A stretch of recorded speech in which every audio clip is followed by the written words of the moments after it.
I've only been yapping about this for like 2 months now. Yay! So, we're gonna do everybody's favorite thing first. Oh, right. Attendance! This is what I get.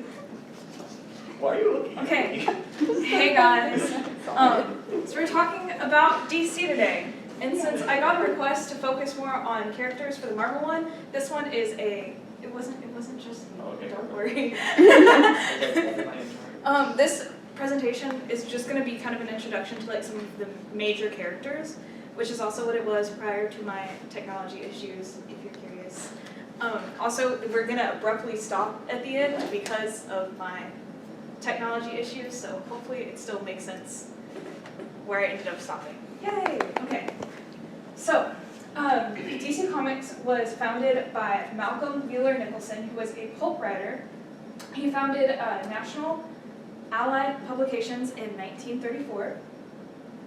It started with the Big Comic magazine in February 1935. Mine took a year later, but this was the first comic to feature original content rather than just newspaper reprints. In 1937, facing debt, he partnered with Henry Donalfield and Jack, I'm not going to try to pronounce it, to publish Detective Comics, which is still what DC stands for. People are sometimes surprised by that, and yes, that does mean when you say DC Comics. It's like saying chai tea. Detective Comics. Their partnership and merger led to the DC that we now know, and as you see in the logo, anytime you see a DC logo, and this occurred about 1940s. In 1938, while it wasn't under DC yet, it was originally called Action Comics, they introduced Superman as the first superhero and one of the original superheroes, period. Following Superman, we also meet Batman in 1939 and Wonder Woman in 1941. They also created the first ever superhero team, the Justice Society of America, which came out with their merger in 1940. And in 1946, the company became National Comics Publications, bringing together National Allied Publications and Detective Comics Corporation. Here's our main guy. Okay, so you're curious what he looks like. And you haven't seen him because I feel like it's not like Stan Lee. I feel like not as many people have seen this man's face. The Silver Age began with The Flash in 1956, followed by the official. So at the time, it was almost like an official rebranding of the original Justice Society. Now, in more modern continuity, the Justice Society comes first in like the DC universe, and then later on with more modern heroes becomes the Justice League. But we meet the Justice League of America, the JLA, which debuted in 1960. This is the version of the Justice League that you most often see in movies or animated projects. The Flash introduces the concept of multiple Earths, which DC is known for doing, and Marvel is still working on. In 1967, the publications were purchased by Kinley National Company, which later was acquired by Warner Brothers, which means DC is now under Warner Brothers. And in 1977, it was officially, the entire company was changed to DC Comics. And 1980s saw a shift to more mature dark themes with The Dark Knight Returns and The Watchmen. This is what inspired, now not modern interpretations, but some of the movie interpretations we've seen of DC, specifically Christopher Nolan and then Zack Snyder. This is what these comics inspired their takes on, specifically Batman, but also just like the DC universe as a whole. They're also the reason why we aren't talking about DC projects today, because I don't want to rant. We're just talking about the good things. Some key terms to know that you might not know if you only know Marvel things. One, multiverse. Hopefully that one is a little more familiar. But in the DC, there are a collection of at least 52 alternate universes that are actively explored in the comics. We also have Crisis, which if you've watched anything Arrowverse, you should be a little familiar with. This is a major crossover event that often reboots or restructures the timeline. The Speed Force, which while mostly connected to the Flash, does have a really big effect on everyone else, so it's still important to understand what it is. It's an extra-dimensional energy source that powers the Flash and other speedsters. New 52, which refers to the 2011 company-wide relaunch of all monthly titles, which some people love, some people hate, but that's why some characters look different nowadays, is because there was literally an entire relaunch after multiple resets because of multiple crises. The DC Universe, the DCU, which is the shared fictional universe where most DC stories take place, and then Earth 1 or Earth 0, which are designations for specific universes within the multiverse. Easier way to think about that is Earth 1 is equivalent to being in Marvel and seeing like this is the prime Earth. It's just like the one that we mainly take place on, and then everything else occurs on other Earths. Comics for beginners. If you're not a comic reader, that's okay. I just put this in here if you want to know anything. I highly recommend, for just anyone period, All-Star Superman. That is one of the main series that actually influenced the Superman 2025. It's a very friendly and loving Superman, so if you want a fun, easy comic, highly recommend. Yes, most of them are Batman. If you do not want a sad comic, do not read Batman the Killing Joke. But if you don't mind a little darkness and sadness, you should read it, because that's the one in the 80s where DC reached out to their readers and they were like, hey, you can call in with a yes or a no, deciding if we're going to kill Jason Todd. And then most of the callers called in with no. So spoiler alert, a child does get kind of brutally murdered at the end of this comic series. Oh. Ooh. Yeah. Which readers actively chose. And then a few years later, hated on it. DC was like, well, we actually put this in your hands. This was actually your fault. So some character concepts before we start breaking down the major characters.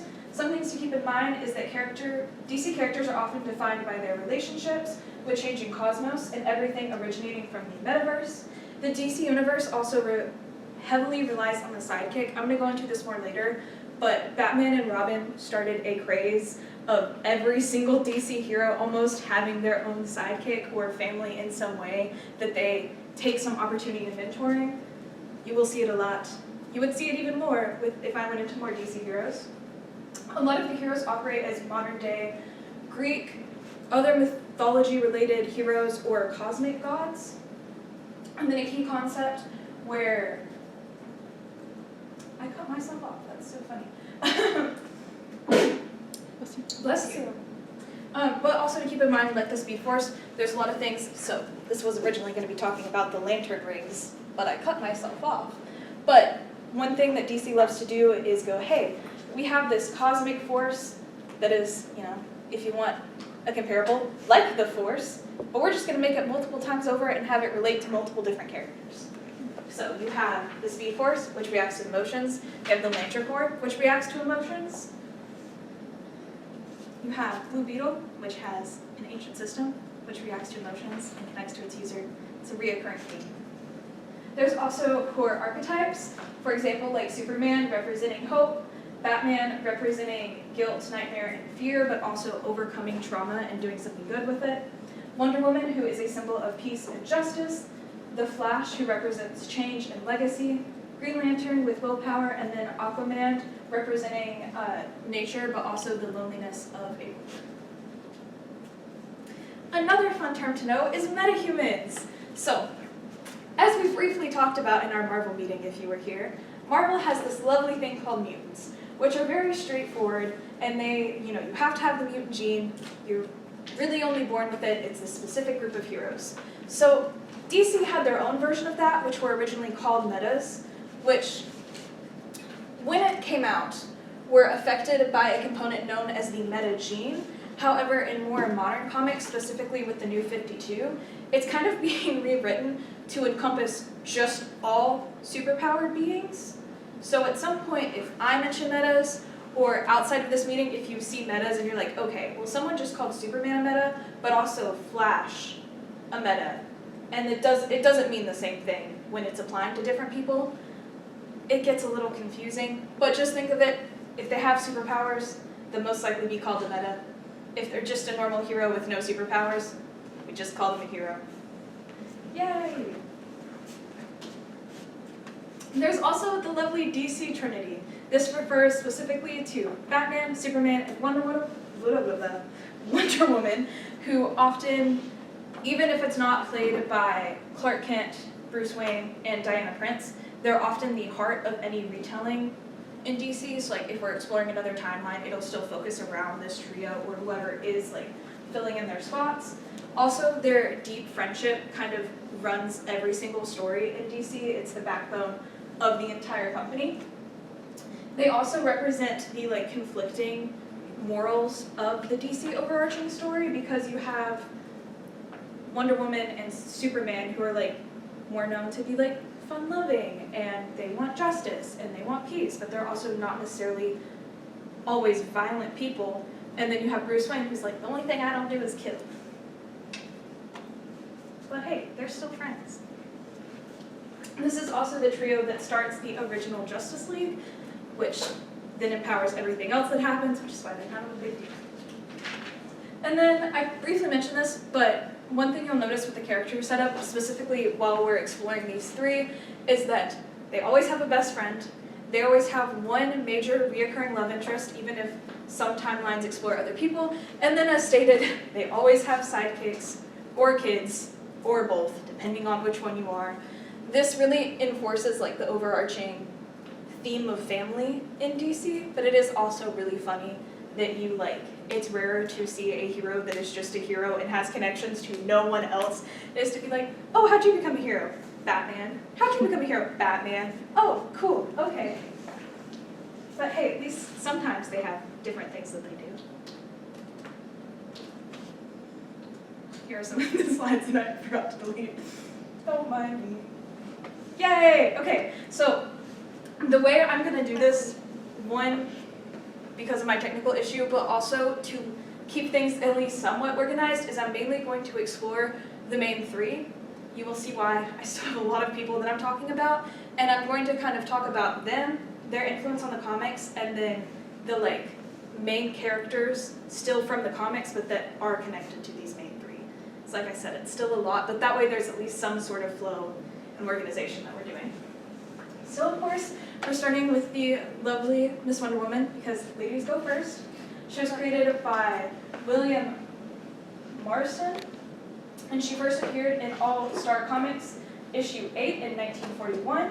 She's the princess of the Amazons, which are the Greek mythology Amazons, the island full of warrior women who are just iconic. Yeah, we love them. There's nothing else to be said. They hail from Themyscira, which is also known as Paradise Island occasionally in the comics. In some versions, she is trained by Ares. In other versions, as we see in, oh my goodness, when did it come out? Gal Gadot's first Wonder Woman. 2017. Thank you. Wonder Woman 2017. We also see her fight Ares and her being his first villain. They like to like switch up who in her mythology are like villains and heroes. It's kind of like watching Percy Jackson, where you're like, hey, this god's good, this god's not good, and there's not fully always like a reason. Well, there is a reason why, but there's not like a connection to it.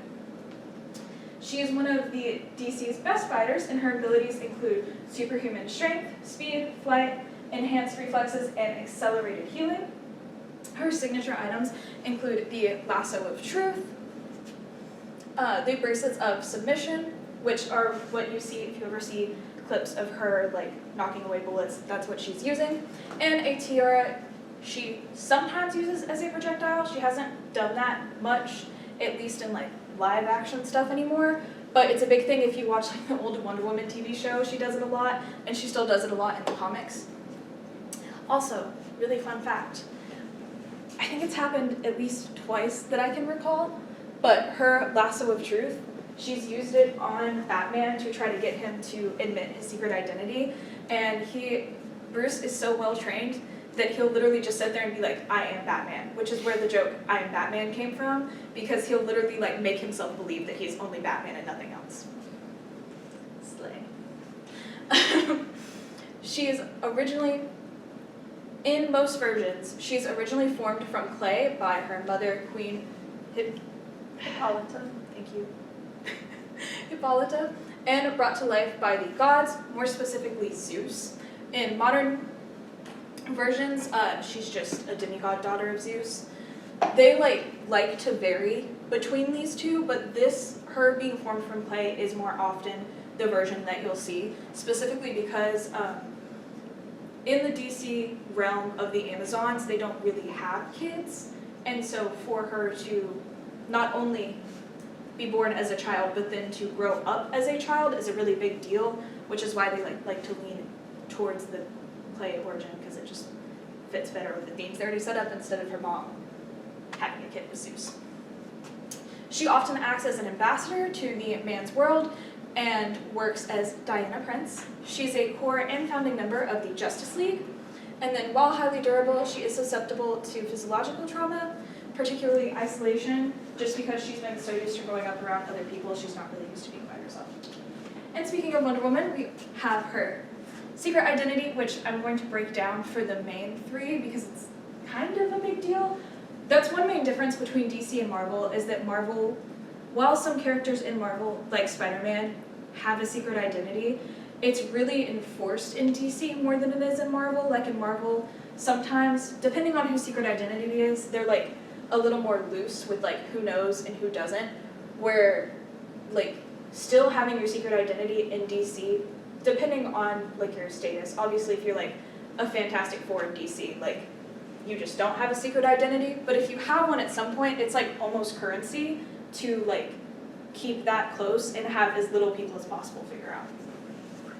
And so we have Miss Lovely Diana Prince, who was originally used as a persona to blend into a man's world when she originally came here with Steve Trevor. She has also lived for 1,000 years and does not age once she grew up from being a child. During periods where she lost her powers, she maintains this role as Diana Prince, highlighting her resilience, courage, and dedication to helping people with or without her abilities. In many iterations, this identity allows her to work within humanity as a diplomat, spy, or a humanitarian. She also very often is depicted working at museums because since she is a part of history, she likes to work with history. And driven by a love for humanity, she is nurturing, kind, and often experiences empathetic distress for the suffering of others. And as you can see, DC, instead of having the baseball and sunglasses as a disguise, likes to use just regular reading glasses as a disguise, because that obviously is not Wonder Woman. No. Following our lovely Diana, we have her mother, who is the supreme ruler, diplomat, and military commander of the Amazon warriors. She possesses immense strength, speed, and immortality bestowed by the Olympian gods themselves. She rules over the island and is often depicted as having formed the Amazons from the souls of women killed from history. This is a main reason why you don't really see children on Paradise Island, is because they had lived prior, and so you wouldn't respawn as a child. Unless hopefully you're not killed as a child. That's a different story. She is the mother to Diana, and in some continuations, we also explore some of her other children, including Jason and Troy. In the late 1990s, she took over briefly for the mantle of the Wonder Woman, acting as a time-traveling member of the Justice Society of America. And she has historically had complex and sometimes tragic relationships with both Hercules and his father Zeus. Yay!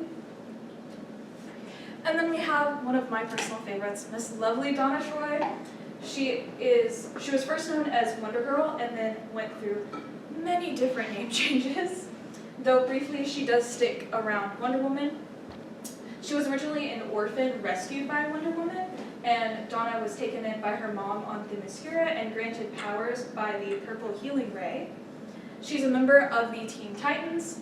Later on, when she grows out of the Teen Titans, because it is I'll mention both of these, but the Teen Titans and Young Justice, I'm sure if you've seen the Young Justice show, you've heard of at least one of them, or if you've seen the Teen Titans show, you've heard of at least one of them. They're like the teams that younger heroes go on to learn how to work as a team and practice teamwork, and then eventually, as they grow into adults, they graduate from those teams and then will either form their own side teams or they will become members of the Justice League. So you'll kind of see that happen a lot. And she's also part of the Dark Stars. Her powers include superhuman strength, speed, stamina, durability, flight, and she's great at hand-to-hand combat. She's frequently associated with her teammates like the lovely Dick Grayson, Wally West, Roy Harper, and Garth. She was previously married to Terry Long. Her origin has been redone many, many times, including being an Amazon-human hybrid, a magical construct, so kind of like Diana originally was, and having her memories erased or rewritten. She represents a vital bridge between the Amazonian lore of Wonder Woman, but also like for a younger generation of heroes. And then we have lovely Artemis, who is an Egyptian, from an Egyptian splinter group of Amazonian. Hello? I'm gonna find it. Amazons? Thank you. Amazons. Don't know what came in my mouth earlier. Who parted ways really from the original group to explore more of the Earth and not be set to one island. They're also not immortal, and mainly because they weren't granted immortality by the gods, and so therefore they had to adapt to the man's world earlier than any of their other counterparts. She's traditionally portrayed as a tall, muscular woman, as you see in the corner, who wears a ponytail and has green eyes. She is fierce, aggressive, and highly skilled, acting as a darker mirror to Diana. Hey! She has little patience for diplomacy and prefers to solve problems through force, most likely using her axe, as you can see in the picture. Artemis temporarily took over the mantle of Wonder Woman, just like Donna, and after winning a contest orchestrated by the Queen, who had visions of Diana dying in that home, Artemis served as Wonder Woman until her death, which fulfilled the prophecy. Following her resurrection, she became an anti-demon hero using the name Requiem, and was later crowned the greatest warrior of her tribe. In later continuity, she's also known as a member of the Dark Trinity, alongside Red Hood and Bizarro, who we will see later. And specifically searching for the magical bow of Ra, she is also, in some instances, a member of Red Hood's group, the Outsiders, that we will get to. But they're like a group of people that fall in between the line of an anti-hero and a hero, and they like to go back and forth a lot. And then we have Miss Lovely Cassie Sandsmark. Now, Donna, these three specifically kind of match the timelines of the first three Robins. First three male Robins. Donna was on Dick's team. Artemis later joins Jason. We'll talk about these people later. And then Cassie is on Tim's team, which is the original Young Justice. She was the second Wonder Girl, and she originally gained her powers via magical artifacts like the Sandals of Hermes or the Gauntlet of Atlas, before Zeus granted her real powers. Her original story is that she's the daughter of archaeologist, there we go, Dr. Helena, and Zeus. Was surprised. Even in the superhero comics, Zeus likes to have a lot of kids. Exactly. In some new continuities, she has been rewritten to be the granddaughter of Zeus. It doesn't make a huge difference. She still gets her powers from Zeus. She is a leader of the Young Justice, and later, she's a member of the Young Justice, and later takes over as leader briefly, and she was also on the Teen Titans. She is a protege and close ally of Wonder Woman, and has also worked with Donna Troy. Her powers include all of the same that you have seen of the women before her, and she is frequently depicted as having a romantic interest with Superboy, we'll get to in a minute, and often wears a red shirt with the Wonder Woman logo, as you see here, jeans, and her own version of the Lasso of Truth.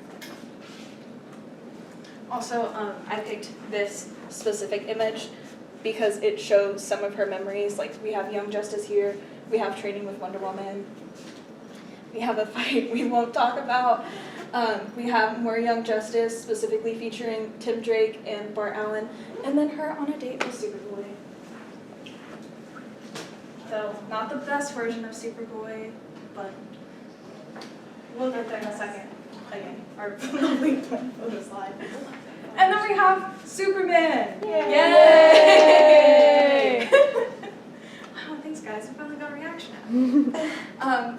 We have the OG DC superhero, who was created by writer Jerry and artist Joe Shuster. Sorry. No, you're okay. In 1933, he first appeared in Action Comics #1, leading the Action Comics in June 1938.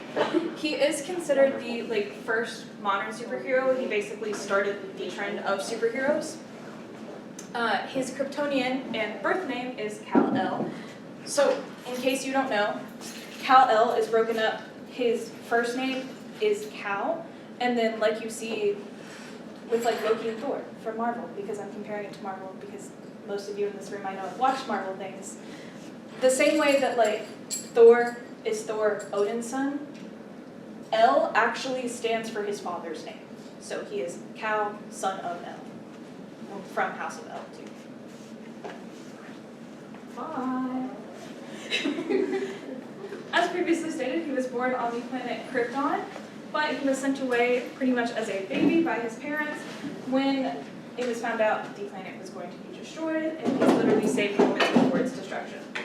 His ship lands in Smallville, Kansas, where he was found and adopted by farmers Jonathan and Martha Kent, who instilled in him strong moral values. His powers include, but are not limited to, super strength and speed, invulnerability, heat vision, X-ray vision, freeze breath, and accelerated healing. And then, if you didn't know why kryptonite is his weakness, it's actually a radiation-filled mineral that came from the debris of when his planet exploded. So, before his planet was destroyed, it was deep under the surface, but since his planet literally pulled an Alderaan and went, the debris flew all over space, and they sicken him, but it is kind of the best way to give it an equivalent is him having exposure for too long to kryptonite is basically getting his version of cancer, only it works very quickly and fills him with too much radiation and could eventually kill him if he has too long of exposure. There's also different types of kryptonite. The type that could kill him is specifically green kryptonite. Other colors do other things, which we will not explore now because there's a lot of them. But one specifically that affects him is red kryptonite. It actually makes him bring out his darkest desires. And so if you ever see an evil Superman, he's more often than not being affected by red kryptonite. And then we have a Steven version, Clark Kent. Famous portrayals of him include Christopher Reeve, we all know and love, Henry Cavill, who you probably have mixed feelings about, David Cornsweet, The Adventures of Superman, which is an animated TV show, Dean Cain in Lewis and Clark, and then Tom Welling in Smallville. His full adopted name is Clark Joseph Mann. Thank you for talking. And he acts as a mild-mannered, often portrayed as clumsy or meek reporter to hide his true identity, which is a little ironic because the more Bestie is a reporter, the more the people he's reporting actually want to be interviewed by him. Like I mentioned here, in some continuities it happens before they know each other's secret identities. Most of the time it happens after they're friends. But Bruce Wayne will often request to only be interviewed by Clark Kent.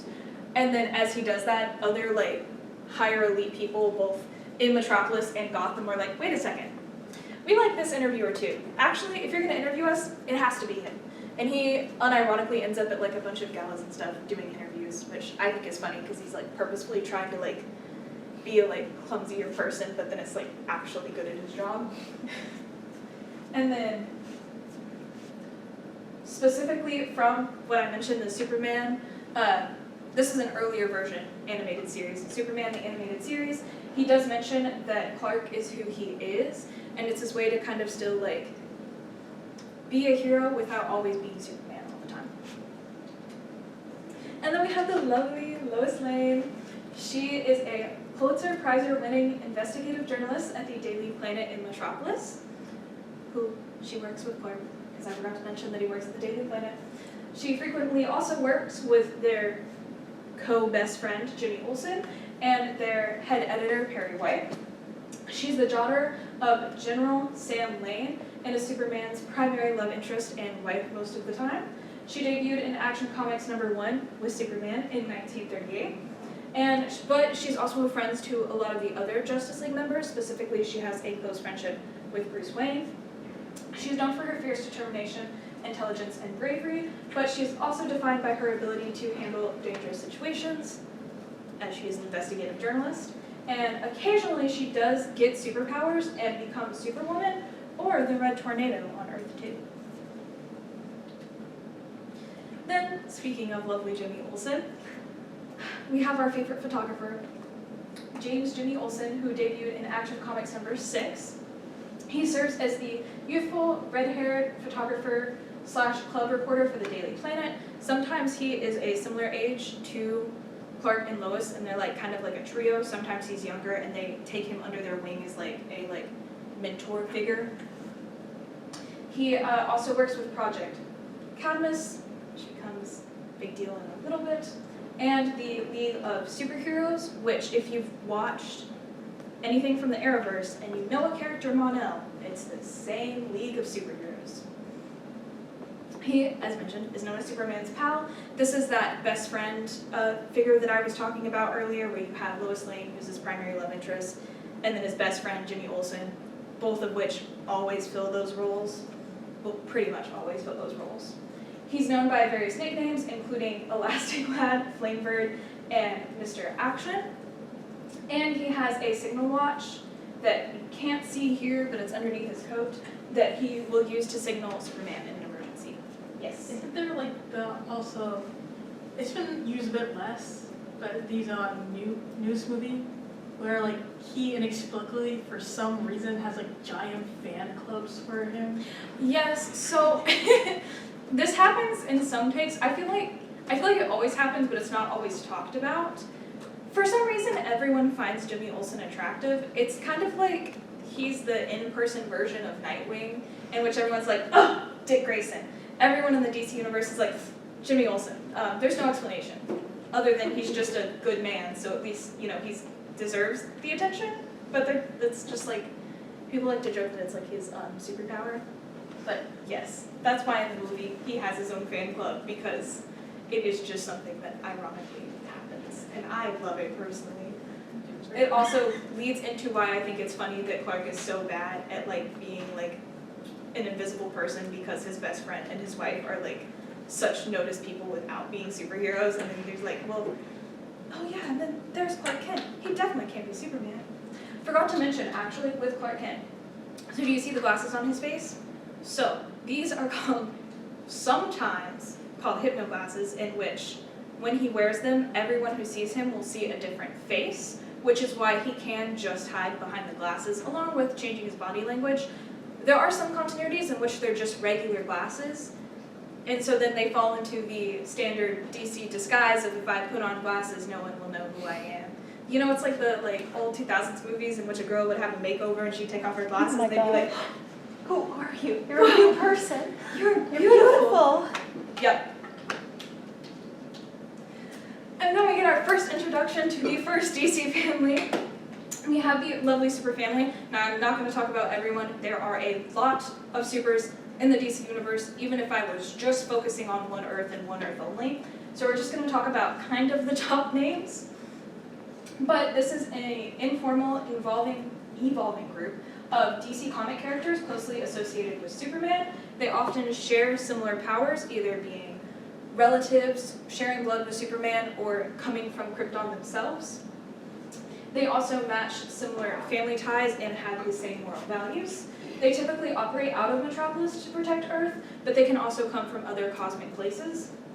And the concept kind of grew out of the Silver Age of comics, when the Super Family comic running from 1974 to 1982, The Reign of Superman, which follows the death of Superman, actually made this into a team which was formed by Cyborg Superman. Modern Era focuses on the actual House of L bloodline and the adopted children from Warworld refugees. This is also kind of like the idea of, we'll talk about it later, but the Bat family, not just including people that are blood tied to Bruce Wayne, but the people that Bruce Wayne and Batman both call their family. It's a similar aspect with Superman. It's not just oh, his kids and his wife. It's the people that he's very close to. The family often also includes other characters like Jimmy Olsen, who, and at times reformed villains and alternate universe versions of themselves, or just a bunch of different clones of Superman, as you will see. Starting off with the lovely Miss Kara Danvers. She is known as Supergirl. She is the Kryptonian cousin of Superman and prominent DC Comics superhero character. Now, there are a lot of different versions of Kara. This one specifically is more like the Supergirl show version of Kara Danvers, in which she's born on Krypton and she's Kal-El's older cousin who is sent to Earth to protect him. Her shuttle gets thrown off course. She ends up landing at Earth after he's already grown up, and then he helps her grow up after finding her an adopted family and kind of trains her how to be a hero. That does not always occur. She's one of the characters, they have like a few set storylines, and whenever they like make another Earth, they like to go, ooh, what if we did this with Kara this time? And then she changes again. She does still often operate as a defender of Earth, sometimes in her own city, National City. And she shares Superman's powers and also the same power-up of being powered by a yellow sun. She's famously portrayed by the lovely Melissa in the Supergirl TV series and by Laura Vandervoort. Yeah, in Smallville. I was literally about to say I'm not going to try it, so that was great. I got you. And she is her main purpose is to in all versions of her story, is to be like a Clark-type character, but if she was still struggling with active memories of losing her culture. Because in almost all versions, but the absolute storyline, which we won't get into, Clark leaves as a baby or like a very young toddler at most, and so he really only has maybe feelings at most from the destruction of his home. Like Smallville is his home, whereas Kara, more often than not, is a child, if not a young teen, and so she remembers what it was like to live on the planet. She remembers what the like declining political climate was, both of their parents as being related in the same house, but also just happened to hold great positions of power. Like she remembers more of the things that were going on, both like the dangers of being on Krypton, but also the culture that they lost, and so they like to like play into that as part of her character to expand on it more than they can with our lovely Clark Kent. We also have Krypto the Super Dog, which was the Kryptonian canine companion of Superman first. It was created by Otto Binder and Kurt Swan in 1955. He was originally Jor-El, which is Superman's dad, test subject on Krypton. When he arrived on Earth afterwards with powers identical to Superman's, including fight and mobility, heat vision, and super senses. He often serves as a loyal superpowered pet to the super family. However, unlike some of the other super pets we see, he is not always known for helping out with crime, and more so just being a cute, good boy and often flying around with them. Whereas like some of the other super pets that are related to the heroes are actual like crime-fighting partners. He is usually depicted as a white dog, often a Labrador Retriever or a similar looking breed, wearing a red collar and a small Superman-style cape, as you see in the picture. And while primarily Superman's dog, he's often been associated mainly with Superboy, the lovely Connor Kent, who is standing right here. What? I'm obsessed with this panel. He's gorgeous. And you know what? I've heard it both ways. Anyways, he's the lovely Clark Kent. Anyways, we get my point. You see him with Superboy. He is mainly associated with him after Connor joins the Kent family, but in newer versions, he's also been associated with Supergirl, as if you watch Superman 2025, you've seen. And he is a key member of the Legion of Super Pets. There is a whole team of just Super Pets. It wasn't just a one-off animated movie. Next up, we have the adorable Jonathan Kent. Now, Jonathan Kent's story is a little wild, so I'm going to be specifically focusing on the young baby Jonathan Kent. Shortly after this time, he gets thrown into space, separated from his family, and rapidly ages and comes back as a older teenager, and kind of goes through some trauma because of it, and a lot of other things happen that just are bad writers not understanding characters. So we're going to focus on the cute kid version of Jonathan Kent. His full name is Jonathan Samuel Kent. He is named after Clark's dad. However, he often goes by John Kent. It was created by Dan debuting in Convergence Superman 2 in 2015. He's a relatively new character. He was the son of Clark Kent and Lois Lane. As a human Kryptonian hybrid, one of the first, he operates as Superboy later on, and even later on Superman, wielding powers similar to a Kryptonian. Now, one of the major things about John is that he came from a time in which Clark had actually lost his powers, and so he was kind of just a normal guy with his wife. They ended up having a kid, and John showed no sign of having powers even when Clark did get his powers back. So they were like, oh, well, since he didn't have his powers, John's not going to have his powers. And then in most stories, he like turns 10, and then randomly all of his powers start developing. And it's like, oh no, he actually does have superpowers. And this leads to his close association and friendship with Damian Wayne and the formation of the iconic duo, the Super Sons, which was its own little mini comic series. And he also later becomes a part of the Justice League and the Legion of Superheroes, which are a future superhero team.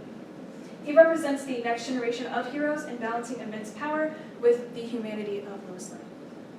We love him. And then we have Bizarro. Now, we love the king. If you hear about Bizarro at first, this is where the like past villains, now anti-heroes, comes into play of joining the Super Family and other DC families. He is, and still is sometimes, a recurring supervillain, and sometimes an anti-hero, though more often we've seen him as an anti-hero now in the DC universe. He is primarily known as the twisted and perfect mirror image of Superman. He also most often talks backwards. So he, like, not in a Yoda sense of talking out of order, like, he says what he doesn't need. So if you were like, hey, do you want ice cream? He'd be like, yes. And he'd actually mean no. Because he comes from an Earth in which that's the speak. It's like literally the It's like forever Earth. opposite day. Basically. Yeah, but that's just like how he talks. Like, he can't control it because that's how they talked on his Earth. And so then when he comes to the main Earth, like, it doesn't break. Like, that's just his language. But once you understand how it works, it's just like, oh, okay, we'll go get something else, you know? But we love him. He's a cute pie. He was created also by Otto and artist George Papp, who first appeared in Superboy number 68 in 1958. He's typically created through a botched attempt to clone Superman, often by Lex Luthor, using a duplicating ray. While I knew he wouldn't be, he was the version of the clone of Superman I was hoping we were going to see in 2025. But it's also believed that that clone that gets thrown into the black hole could become him, because oftentimes, like in anything sci-fi, the DC likes to treat black holes as ways of transportation. So he could have gone to the Bizarro Earth. He could come back as Bizarro. He's normally characterized by the chalk white skin, as you can see in the picture, a distorted, often monstrous face, and a Superman suit with a backward S that plays into his speech pattern. Unlike intelligent and composed Superman, he's usually depicted with a more childish and matching childish personality. And this makes him both like dangerous but also more susceptible to manipulation sometimes. He frequently tries to be a hero, but his twisted logic causes him to do the opposite of what is right, leading to mass destruction. Hence why he is now an anti-hero. Okay, and then if you've heard me talk about DC at all, I've probably mentioned this beautiful man. His name is Connor Kent. Later on, his Kryptonian name that he is sometimes given by Lex Luthor when the clone is made, and cuter times is given by Clark Kent himself, is Con Kent. No. Con-El, there we go. He is the genetic clone created by Lex Luthor, combining both Clark Kent's DNA and Lex's own DNA. He debuted in The Adventures of Superman, issue 500 in 1993. And so the Project Cadmus that I mentioned earlier was actually, it's this cover name that Lex uses as his experiment to like continuously make the perfect clone of Superman, because that's how he sees defeating, you know, his arch enemy is creating a bunch of kids with him, because, you know, that makes sense. Connor ends up being, one, the only Kryptonian human hybrid to mainly come from this project, but also one of the most successful ones, being as Lex didn't just like take a strand of hair and then attempt to make a person from it. He actually can like combine DNA with Superman's to like stabilize it. We get the lovely Connor Kent. He's known for his 90s style with jacket and jeans look, which is why we don't like versions of him in which they only put him in a t-shirt and jeans, because our boy has more style than that. He is a core member of the Young Justice, both the comics version and the TV show, and eventually the Teen Titans. He originally possessed tactile telekinesis, which allows him to move objects, fly, and simulate strength. This is basically a like protective force that he can wrap around things to then manipulate, including himself, which is then how he simulates flying and being able to have super strength. However, later on, he actually developed standard Kryptonian abilities, making him one of the only reoccurring like super characters that actually has a unique ability along with the standard Kryptonian abilities. He's known for his sometimes cocky, rebellious attitude, contrasted with a genuine desire to live up to the Superman legacy, and he occasionally shown to have a conflicting relationship with Clark, as you would kind of expect if you found out that your arch enemy made a like clone child of you, and then you met him and he was like, "Hey, you're my dad." Woo! You're my dad. Oh. Boogie, boogie, boogie. Especially because really Connor only ever, he's like kept in a tube is the easiest way to think about it, like a sign. He is kept as genetic material and then kind of goes straight into being a teenager. He never really enters the child phase, so whenever Clark meets him, it is just this like 16-year-old teenager being like, "Hey, I'm half of you." And I'm going by Superboy. Something I forgot to mention, Lex also makes him to be like his own personal Superman, and so most of the times when Superman meets him, it's like him working on Lex's orders, which also kind of puts him off. But they do eventually get a strong relationship. Some versions have them having a like father-son dynamic, and others have a more like older brother, younger brother role. You love Mr. Connor Kent? I personally love Mr. Connor Kent. And we get into Batman! Yeah. Yay! If you've heard of DC, I'm sure you've heard of Batman. He's a guy that goes out on the streets at night dressed up as a bat. Wow. Wow! He's also known as the Dark Knight, which is where the movie series comes from, the Caped Crusader, and the world's greatest detective. One of the most iconic superheroes in comic book history. He was created by Bob Kane and writer Bill Finger? I think it's Finger, yeah. It always makes me second guess myself when I see it because I expect it to have like some different pronunciation and it just doesn't. Finger. Finger. Finger. He first appeared in Detective Comics issue 27 in May 1939 because he's what, guys? A detective! Whoa! It sure is crazy when people forget that he's actually intelligent. Anyways. He has gone through the most changing interpretations of most of the DC characters. He is the one that since the 1970s often can either lean into his normal, not per se like goofy in the sense of Superman, but he's still like not supposed to be like this anti-hero character. Like he is still a hero even if he is a vigilante by like lawful terms. But like he did start as just a detective who's a guy that happens to go out at night in a dark suit dressed as a bat. Like it sounds comedical and it was supposed to come off still a little comedical, but because Gotham is like one of the darkest places in DC, his stories do tend to, especially nowadays, have a darker interpretation, which is where we get things like the Killing Joke. As a child, Bruce witnessed the murder of his parents, Thomas and Martha Wayne, in a mugging, which later was identified to be by Joe Chill. That does change in some movies, but it's not usually who you think it is who likes to laugh a lot, which I think is a little crazy. People do say that. He vowed to spend the rest of his life fighting crime and training his body and mind to peak human perfection. As and one of the main non-powered vigilantes, he relies on his intelligence, physical training, and high-tech weaponry to fight crime in Gotham City. Ooh. And we can't talk about Batman without talking about Bruce Wayne. His full name is Bruce Thomas Wayne. He also likes to go by Brucey Wayne when he is in this version of himself in public. After the death of... Oh, forgot to left that. He was nothing. He was nothing. He actually died. Batman does not exist, and that's the scary thing. Sorry, guys. He's actually a ghost story that the people of Gotham tell the scary people so that they stop being scary. Exactly. Yeah. No, my point is, so this is kind of like a Tony Stark Iron Man situation, only instead of it being like, oh, we don't like the narcissist Tony Stark, but we do like Iron Man, it's like, oh no, like we have different needs in the superhero community for Batman and for Bruce Wayne.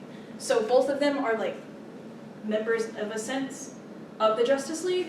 Obviously, Bruce Wayne is not going out and fighting crime as himself, but he does fund the Justice League, meaning that he does often, like, he is seen as, like, having interactions with the other heroes, more than, like, any of the other, like, secret identities and disguises are. He is a billionaire philanthropist, as they normally are, and the owner of Wayne Enterprises, or WE, or We, if you're like me and you read it too often. And, as I said, the secret identity of Batman. WE focuses on technology and urban development specifically. He is known publicly as charming and somewhat reckless, a billionaire playboy and socialite to deflect suspicion from others. So instead of putting on reading glasses, he actually puts an effort into not being noticed as his counterpart. He also spent years traveling the world, training in various martial arts, detective skills, and forensics to achieve human perfection. I'm not going to dive too far into them today, but one of the main ways he gets this training is by a not-so-lovely group called the League of Assassins. Oh. That'll be important in a few slides. But that's also one of the main people that love to call him the detective, is the head of the League of Assassins, Ra's al Ghul, otherwise known as the Demon. Oh. Yeah, Okay. yeah, he got that name for a reason. Another thing to mention is that he actually did try to go to university and was going to be pre-med to be like his dad, and then was like, no, low-key guys, I don't like college, and dipped, and then went on his traveling spree to learn how to be a hero. But there are some versions of Batman, at least the fun ones, that still explore the fact that he does have some medical knowledge, which is always kind of fun to be like, to see a man dressed as a bat, like, you know, bandaging someone. Yeah, I don't know, it's a funny picture in my head. And then, of course, we can't talk about Batman without talking about the lovely Jim Gordon, whose full name is James W. Gordon, otherwise known as Jim.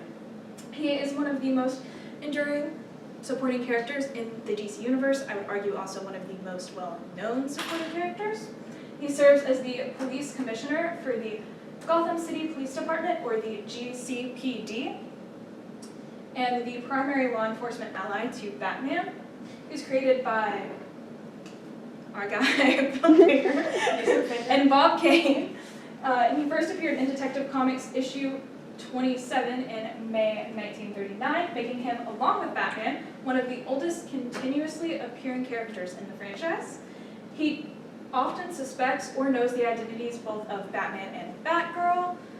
There is a reason leaning towards Batgirl why, but also he just spends so much time with Bruce in the mask of Batman that, you know, it's inevitable at some points that you're going to see Bruce Wayne slip up into his Batman voice.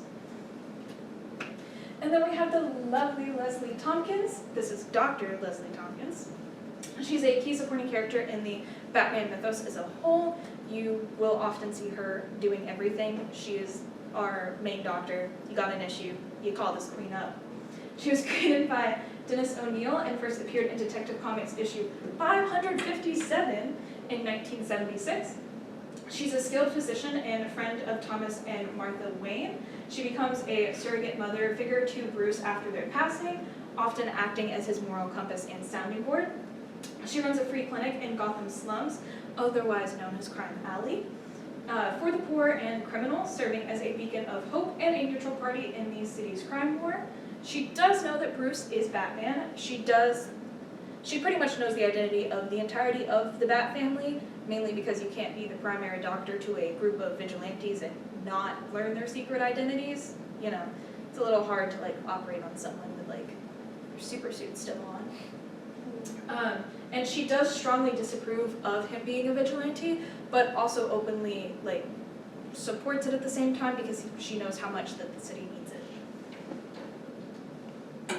And then we have our introduction to the Bat Fam.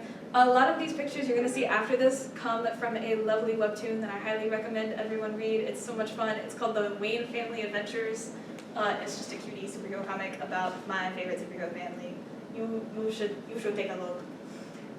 The Bat Fam is the network of Gotham City-based vigilantes, mentored or allied with Batman, specifically not Bruce. So the Bat Fam consists of more people than if we just looked at the Wayne family. That doesn't mean that he doesn't like care about them when he's Bruce Wayne, but that's like more specifically like all of his wards and Alfred and anyone like directly tied to him, whereas the Bat Fam is like basically every single vigilante, other than like the reformed like villains that work with Batman. They assist in each other's cases and often act as a support system, preventing Batman from becoming too ruthless and isolated. While they respect his authority, a lot of them often clash with his methods, specifically our lovely Jason Todd. And they primarily work to protect Gotham City, but they do still operate specifically with the Justice League, but sometimes other superhero groups, mainly like Young Justice and the Teen Titans, because those are our faves. Starting with, of course, everybody's favorite grandpa. Yes, he is immortal. What? He doesn't die. You know, he doesn't. What? He just can't die. If you see him die, you actually just saw a misprinted comic. I'm so sorry to be the one to tell you this. So he's not human? No, he is. He's just So- immortal. What? Because he shouldn't die. Did Bruce, with his little limited medical history, just go immortality serum? Yeah, that's it. He doesn't even need a serum. It's just everyone likes Alfred so much, including God, that he just keeps living. Sure. Okay. He is known. He does have his own. What's the word I'm looking for? Can't find it, so we're gonna say a different word. He does have his own superhero name on the field, which is Agent A, but most of the time that's only used over the comms, so obviously someone doesn't know that they're saying Alfred, because if he mainly only works on the comms or like watching over their patrols from the Batcave at the Bat computer. But he does have his own name, which I think is really funny that it's Agent A, because it's like, you know, once you get a hint at who Batman is, it doesn't take a lot of energy to figure out who Agent A is. He was created by Bob Kane and Jerry Robertson in 1943, and came out with Detective Comics issue 16. He's the loyal butler and legal guardian and trusted confidant of Bruce Wayne. When Thomas and Martha died, prior to that, they were really close with Alfred, and so he did take over as Bruce's, not ward, that's what Bruce is to him. But he took over as his main guardian and not only supporting but raising Bruce. So he isn't just a butler, he basically is Bruce's dad and all of Bruce's kids' grandfather. As a former British Special Force operative, actor, and medic, he manages Manor Wayne and assists in the Batcave with intelligence, technology, and medical support. He is one of the people often helping out to either build any of the bat tech that they need or repairing their suits. He's highly skilled in hand-to-hand combat, medical care, disguises, and engineering. He also loves his shotgun. It is a running joke with any Batman fans that if you make one of the Bat family members mad, you better hope that it's Batman and not Alfred, because Alfred doesn't have a no-killing rule. He will just take out a shotgun, which is probably where Jason got it from. I remember like a specific joke where like he hid guns all over the manor so well that Bruce won't be able to find them all. Yeah. I love that. Yeah, we love him. He is known for his sharp wit his loyalty, and of course being the glue that holds the Batman together. Next up we have the lovely Selena Kyle. Now, while she is Catwoman, there are, so specifically like Wayne Family Adventures, like she's still Catwoman, but it is fully in like anti-heroes vigilante status now, where there are other versions where her and Bruce are together, but they kind of just have the knowledge that if she pushes the boundaries too far, like he will still bring her in as if she was just any other criminal to Batman. So where she stands on her moral ground varies depending on which Earth and which comics you're reading. But she's still a member of the Bat Fam. She also started the Birds of Prey and is a part of the Gotham City Sirens. She frequently is depicted as an orphan who learned how to survive on the streets of Gotham, but some storylines portray her as the daughter of mob boss Carmen Falcone, who we really don't like. She is, as I mentioned, an anti-heroine, a master thief, and frequent Batman love interest or ally operating in Gotham City. She's often characterized by her independent and cunning, dual-natured personality, and she's an expert acrobat and martial artist who frequently navigates the line between criminal and vigilante. A lot of versions of her show her still like keeping her criminal status in a sense, more so to keep her territory in Gotham. All of the villains, at least the major villains in Gotham, have like territory, and so hers is often known for being one of the safest you can be in, and she'll like literally keep extra buildings to like house homeless people and help out any kids she finds on the streets. So, and then we have one of the most important. They got a dog? They do. Can I pet that dog? They have many dogs. We're only talking about. I'm only showing one of them, but they got many dogs. This is Ace the Bat Hound. We love Ace. He is a crime-fighting dog. More often than not, he does actually go on some patrols with Batman and Robin and does literally help fight crime. He was created by Mr. Finger. our man Milligan. Yeah. And Lou. In Batman issue 92 in 1955, he's often portrayed as a German Shepherd while wearing a mask. He does have his own cute little mask, the wormhole, to protect his identity. He's a dog. Because he's just as important as protecting Bruce's identity. Like, put him in a That's pool regular Ace. Other German shepherds. How are they gonna know? He has appeared in various forms, including a rescued stray and former police dog. This is the main version he appears as, aiding the Bat family with his keen senses and bravery. That is one reason why Bruce takes him on the field when he has this background, is he literally is a retired police dog, so therefore he is used to being in active sites, which is why Batman is okay taking his pet out with Batman, because he was already doing it during the daytime. In DC Rebirth, Ace was a rescued dog previously abused by the Joker. Boo, Joker! And rehabilitated by Alfred. In any variant, he serves as a vital part of the Bat Fam, but specifically to providing emotional support to Bruce Wayne. He is the first of the many official Wayne pets, but he is, I would argue, one of the most iconic. Yes.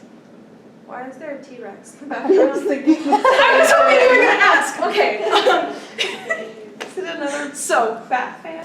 this is something I didn't get to, but I'm actually going to stop here and explain it because this is a great point. So, if you look into the Bat, if you read Wayne Family Adventures, this will become knowledge you need to know. So, this T-Rex is not alive. Don't fear. Boo. I know, I'm so sorry. This is just a canon decoration in the Batcave. They, like most versions, I think they like help a museum heist, and then literally just end up like the person there is like, oh my gosh, Batman, Robin, thanks for helping. Have this dinosaur, and so then they they have a dinosaur in the Batcave, because why not have a dinosaur in the Batcave? Exactly. Also, a fun thing to note: Bruce is like Peter in the sense that Peter Parker is afraid of spiders, and Bruce didn't like bats. But turned his fear into his hero persona, and the Batcave does actually have a community of bats that does live in it at the top, which is why whenever you see live-action versions, they include bats, because it's canon. There's just always bats in the Batcave. Makes sense. But yeah, bats, and a dinosaur, because why not? Sure. There's also in canon, you know what, no, I'll bring up the other funny thing when we get to their owner, because we haven't talked about the owner yet. Then we get to our first of the younger members of the Bat Fam, the lovely Barbara Gordon. She is primarily known as Batgirl, but also as the Oracle, my preferred title for her.